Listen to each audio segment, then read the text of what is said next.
nyopet. Pak. Nyempak. Boleh.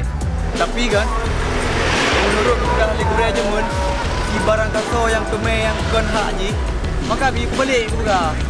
Boleh. Bi balik. Kalau nyok asona mandum na. Nyopet ada boleh mah. Harus balik kan. Boleh. Ha. Oh ya ada boleh. Boleh ju.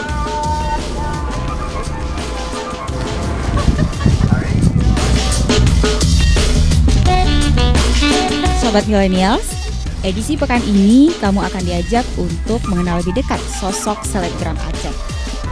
Akun humor masih menjadi selera sejuta umat, tak terkecuali kaula muda. Yang pegang tenteragram, yang ke Iwan Bepeng. Hai kata amin ulogram. Menyona behe, aci buka dopeng.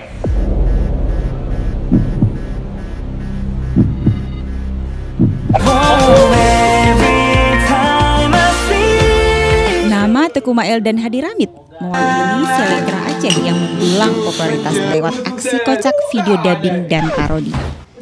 Instagram pun membuat nama mereka semakin berkibar dan mulai merambah dunia hiburan. Jadi saya berasal dari Biren. Nama yang lagi hit sekarang di Instagram tuh Hadi Ramid. Jadi kenapa bisa Hadi Ramid? Ramid ini sebenarnya nama band saya.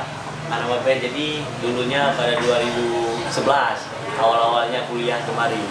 Nah itulah makanya kayaknya aku lebih nyaman. Itu belum main Instagram, masih di Twitter. Jadi masih menggunakan nama Hadi Ramid. Ketika memang di Instagram 2011 itu masih ngupload foto-foto tentang aku bermain musik. Jadi posisinya aku jadi drummer di sini dan genre aku metal. Biasa aja lu menyambut domai ide-ide untuk buka video Instagram. Yang biasanya balong duduk. Ya, balong duduk tu lu ngalan bawa modem misalnya kan. Yang je ke bahan Instagram. Je ke bahan tu buka video onyo cacok temai tentang bawa modem. Kan ke indan lebih ide je ide ohnya tentang bawa modem sepa. Saja lagi kan bapak dengar duduknya di video tu. Jadi pernah kenangan dengan buah kemudian bakon. Jadi kenangan dengan buah kemudiannya tu putih je nyan pudakan. Buah kemudiannya jadi pegang haju buah yang kalejen di Aceh. Le orang yang hana turile buah kemudian kan. Jadi nan kelong berusaha untuk mengangkat lom nan buah kemudian di Aceh. Terus galak buah baju kan.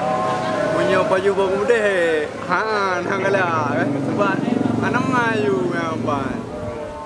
Yang buah kemudian biasa je juga kepiah-piah diku biasa.